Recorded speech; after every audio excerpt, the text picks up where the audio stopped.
How's it going? Today we're going to play the new Skeledirge. First, I will go over the deck list that I used in the first game. After that, I'm going to go over what I think is the optimal deck list after I played a bunch of games, and then show a game with that. And at the end, I will talk about if I think this has a place in the meta and any changes and just my thoughts about the deck. So first of all, we have Skeledirge, our main attacker.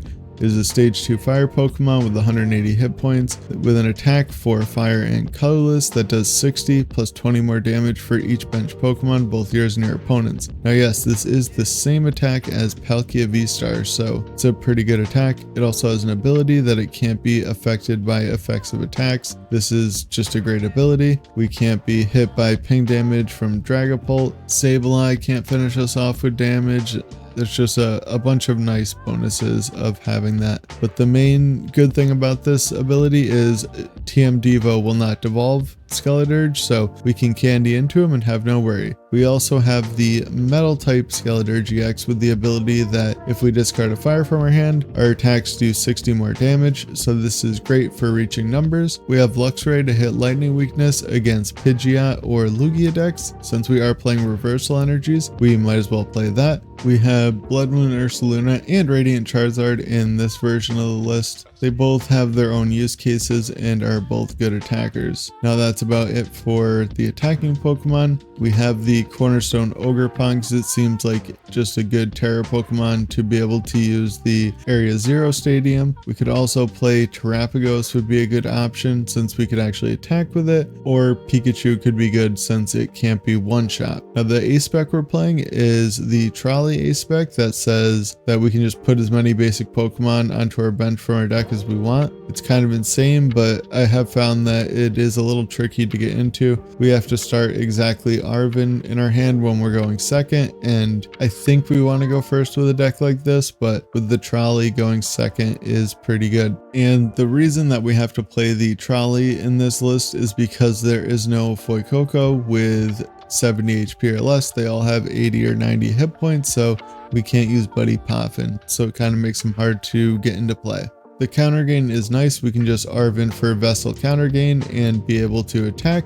EXP share makes it so when our active Pokemon is knocked out, we can move a basic energy to the Pokemon the EXP share is attached to, and this is nice for when we're ahead on prizes so that we can stream attacks a little easier. Other than that, it's just, you know, the Arven Iono Force Seal Stone engine. It's pretty straightforward. We have reversal energy when we're behind on prizes, and it's attached to an evolution Pokemon without a rule box. It is a triple rainbow energy, so that is pretty nice. Could also play Neo Upper Energy in this deck to attack, but there's just a couple A-Specs that are a lot better in the deck. Also, by the time this video comes out, we might be at 1,000 subs. Thank you so much to everyone that has been subscribing and watching the videos. Thank you so very much.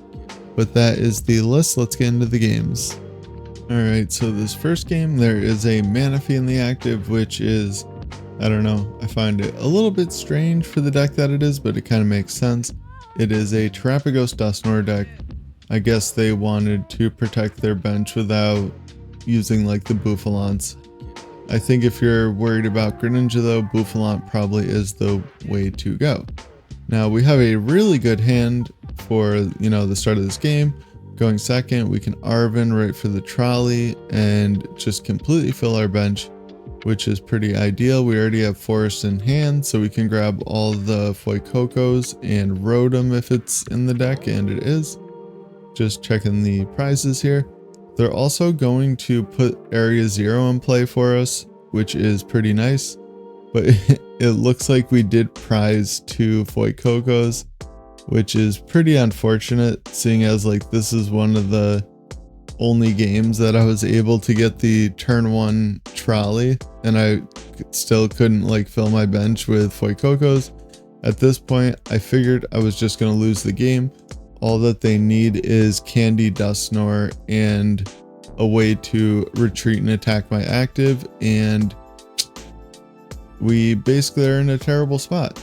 I can still promote Cleffa if they do that and hit into them with the Luxray, which is what I would have to do. I'd probably try to counter catcher up the Pidgeot and knock it out with Luxray, but of course they get rid of my awesome hand.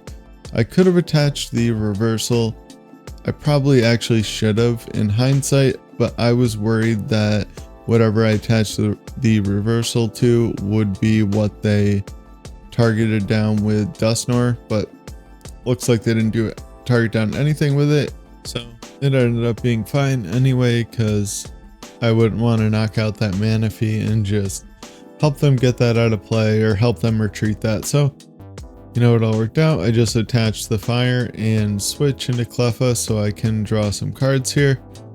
Can also Ultra Ball for a Fuecoco. Now, my plan here for this game is going to be, as soon as I can, knock out the Terapagos. But if they knock me out first, I'm going to try to KO their Pidgeot with my Luxray. And then, so it's going to be Pidgeot, Terapagos, and then any one prize Pokemon, because they did use the Dusknoir as expected. And Pidgeot would be, I think, would be my priority for the first thing to knock out, just to make it so it's a little harder for them to like get Iono and stuff. And now that they do that, it looks like knocking out Pidgeot is going to be my only option, which is fine, because I do end up top decking that Luxray, which is pretty nice. Maybe I can hit a boss off the Fezandipiti or research into a counter catcher, but I do end up Fezzing first because Fez would give me an out to Arven to get counter catcher or boss, where research I have to hit exactly counter catcher or Forest Seal Stone. But the research is going to be a tough one, because I'm gonna have to get rid of a reversal and a fire. Excuse me. We do end up hitting the forest though, so I can use it to grab the counter catcher. The only unfortunate part about the main unfortunate part about the setup right now is the only one Fuecoco. Also, of course, having the multiple two prize Pokemon down isn't ideal either. That's kind of like makes the matchup a lot harder. Like if this was a pure one prize deck, I wouldn't even have had to take a knockout last turn to win the game, because when it's all one prizers versus two prizers, they can go down to 3 prizes, and when you're still at 6, you can still win the game. Of course, Dusknoir does make things a little more complicated, or a lot more, because they can take multiple prizes. They also have Briar and such. So maybe that's not the best example for this matchup in particular, but generally speaking, you're able to do that. Look like they grab boss. Yeah, they do boss up my Fezandipiti. That's fine. I think I was playing 4 Night Stretchers at this point. Night Stretcher I find is like really good in this deck. I guess it's really good in every deck, but especially when you have the metal Skeledirge with the ability, you can grab fires for that, or you can just grab, you know, all your evolution pieces. I don't know, it's just generally nice overall. Now here, I ideally would have, well, I was thinking about one-shotting the Terapagos there with my Radiant Charizard, but that is a risk because that could get stuck in the active. And there's like a slight risk to using, what's it called? To using the Skeledirge, because I'm going to have to find a fire energy next turn for it, because we're going down to 1 prize. I attached the counter gain to the Fez just to get it, you know, out of here. And that's the only place it ever might possibly make sense. So that is where I put it. Now, I feel like my opponent could have won last turn if they had a Briar play, like if they popped the Dusknoir, knocked something out, and used Briar, so maybe they prized it. I meant to mention that at the time, but the Iono plus knocking out their only Tera in play is going to be pretty rough for them, because now they can't use their Dusknoir, which is why I'm surprised. I expected them to win on that last turn, and they evolved their Noctowl. They can't use that either, but you know, that happens to the best of us. Like, you just think you always have a Tera in play, so you just assume Noctowl always works. I've definitely almost had that happen before. It's unfortunate. They do end up getting into a Nest Ball, and they are able to knock out my guy there, and I can promote Cleffa with the free retreat, which is very nice. I do top deck the boss's orders, and I have Nest Ball boss.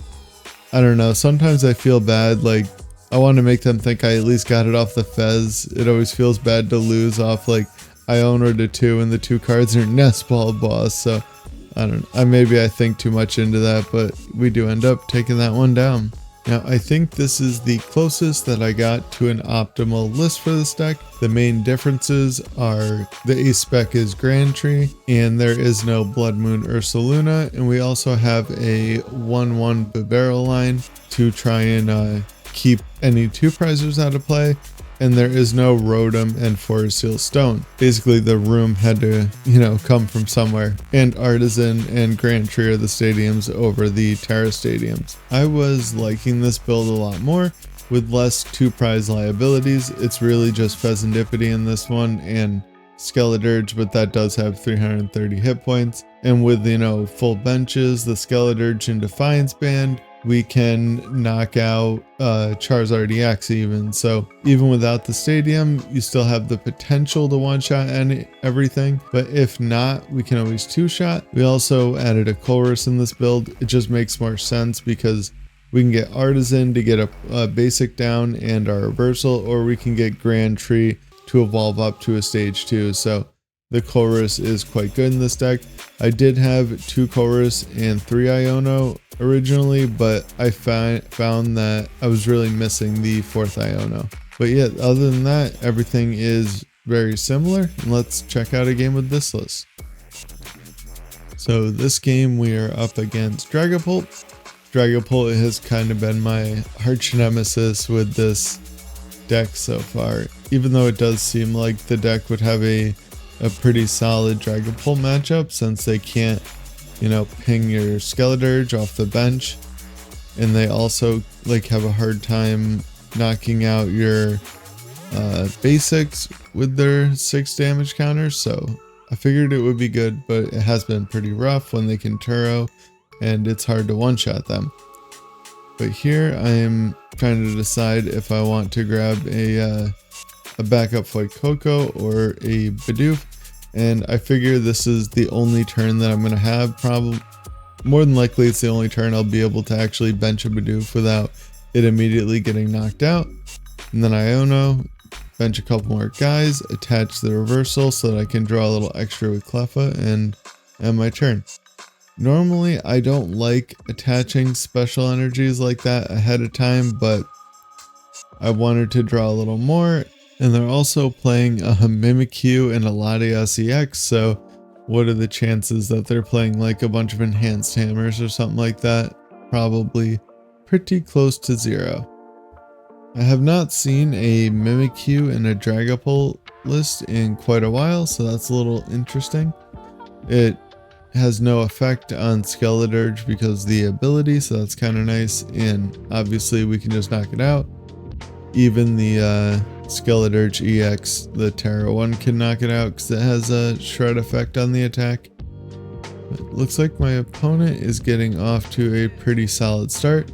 When they bench the Latias, I assume that they're going to attack me, so I'm not surprised to see them Rare Candy into a Dragapult. But it looks like they did prize their Sparkling Crystal, so they're only going to be hitting my Cleffa for 70. That feels completely pointless. I think they probably should have just passed with Mimikyu in the active and taken out the Cleffa off the bench at some point, because knocking that out really does nothing for them. It only helps me. They see that I have multiple reversal energies down, and there's a chance I wouldn't be able to attack if they didn't take a prize. So yeah, I think that was a pretty decent, a sizable mistake. And this is a weird turn because I'm pretty sure I can one-shot them with the Defiance Band. I'm just trying to figure out the exact ordering and everything that I have to do, and if I can gather all the pieces. Now I am gonna have to put a Cleffa back on my bench, which I really didn't want to do.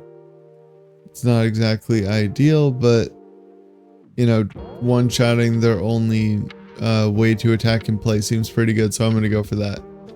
Yeah, so I used the ability to get the plus 60. I was thinking about attaching the energy to be prepared to attack. I should attach the energy to the active, I think, because more than likely I'm not getting knocked out next turn. They have an extremely low hand size. Them getting the Thornton into Dreepy, Candy Pidgeot, and Crispin to start attacking is almost zero, so I 100% should have attached that fire to the active. That is a massive mistake, and I should not have done that. My thought was, oh well, I have Bibarel, of course I'll draw what I need, but then you draw hands like this and you know, they get a little clogged up. And I think, yeah, since I just used a stretcher for like no good effect, well, it was a good effect, but not to get back one of my attackers, I can't really Ultra Ball away both these Skeledirges, because ideally I would like Ultra Ball away the whole hand, like attach counter gain evolve to the middle evolution and Ultra Ball away the rest of the hand, but I just couldn't do that in this situation. And I Bibarel into just basically nothing. I still at this point think that I can attack, I'm pretty sure. No, I don't. I realize that I can't attack. Alright. I thought it was this game where I did that. But yeah, so I got super punished for not attaching that fire. I was just reading the ability to see if it blocks the Monkey Dory damage, but it doesn't. It's only effects of attacks. Now my opponent is gonna Thornton their Mimikyu. I thought it was really weird that they had a Defiance Band on there, but I just accepted it. I was like, they're probably trying to thin it out. And even when they were attaching it, I was thinking maybe they don't know what Skeledirge's ability is, but this whole time I've been bamboozled. They were getting ready to have a backup plan, and it did end up working out. Like, now they can knock me out. I did not. They evolved to a Dracloak. Don't mind me. For some reason I thought that they candied, and here I do something very special. I attach the reversal to the Bibarel, and I can either burn the boss and the Great Tree. I don't know. Watching this back, it's even worse the second time. I'm like so convinced I'm going to be able to knock out the Latias, but since I already attached, I wasn't able to, you know, attach the fire to attack. I didn't play the Great Tree because I didn't want them to be able to get either a Dragapult for free or evolve their other Dreepy for free, and it ended up costing me a full turn, because if I took the knockout this turn, I think that we would be basically guaranteed to win. This does kind of end up working out better for me, because if I knocked out one of their Pokemon and they didn't put another one down, I would have no way to one-shot them next turn. So that's what I'm going to pretend that I totally did that on purpose. This was all part of the plan so that I can one-shot this Dragapult. Because now, unless they have a collapsed, I'll just be able to one-shot them using the Tera Skeledirge ability and attacking. And I have everything in hand to do that except for one basic, but I should be able to get that off the Arven or maybe the Artazon. I actually might be out of basics in the deck. I'm not sure. I cannot exactly remember what's prized. But I also make another mistake this turn. It's going to come up in a little bit. And this mistake probably should have lost me the game. This next one, so it's particularly embarrassing and annoying. I hate making stupid mistakes like this. But yeah, here I'm Thinking about grabbing an Ultra Ball to get a Luxray to put it in play, but that just makes no sense. Yeah, get the Nest Ball for Radiant Charizard. And what I should do is attach the Reversal Energy to the Fuecoco. That way I have the option to attach the fire to either the active, the Radiant Charizard, or if the active gets knocked out, I can even attach it to the bench Fuecoco and have essentially 3 Pokemon ready to attack. But I guess luckily for me, my opponent got kind of tilted when I knocked out their Dragapult, and they went AFK until their Pidgeot got promoted, and this is like 5 times speed right now, so it should pass any second, I would think. Actually, I might have switched it back to normal speed a little too early, but we'll just end up talking here. What I can do is just Arven for the Stretcher card, Stretcher a fire energy, use the Skeledirge ability, switch into the Radiant Charizard, attach the reversal to the Radiant Charizard, and win the game. And if I didn't already attach the fire to the Radiant Charizard, I could have just done the same thing but attacked with the Skeledirge. Now, I definitely wanted to show that game because I made a couple what I think people would consider minor mistakes, but those are the kind of mistakes that lose you games, so they're good to point out. The combo actually worked a couple times with the Metal Skeledirge being able to one-shot the big stage 2 Pokemon. I thought it was pretty cool. I played a ton of games with Skeledirge with 3 different lists, trying to figure out what the right list was, and this is the latest version of it. I think that this one is the closest to being the optimal way to play it. It's consistent, it works good, you have options to one-shot everything or anything, and there's just not a lot of extra clunk and a lot of extra liabilities like a lot of the other versions of the decks that I built had, or the Skeledirge list that I built had. One thing you could do is put a 1/1/1 Pidgeot in there. That wouldn't be bad. I am a big fan of EXP share in the deck, so that's always an option. There's also another way to build it that is with 4 Jet Energies and Magma Basin, and then you can play Entei as well, and you just Magma Basin to whoever you're going to attack with and Jet into the active. That version was pretty alright. It was a little clunky and it felt like a lot of combos to hit. Now, will Skeledirge ever be a meta deck? Probably not. It's so hard to tell right now because so many people are still trying out the new cards that they haven't played yet on the ladder. I do think that there's a chance that it'll be someone will do good with it as a rogue archetype at some point, but overall the deck's probably just a little too fair to ever be a top tier contender in the meta, unfortunately. And with single prize stage 2 decks, they just require so much upkeep every turn to get our new Pokemon with new energy. It's unfortunate. Like or dislike, comment, and subscribe. Take care and have a good one.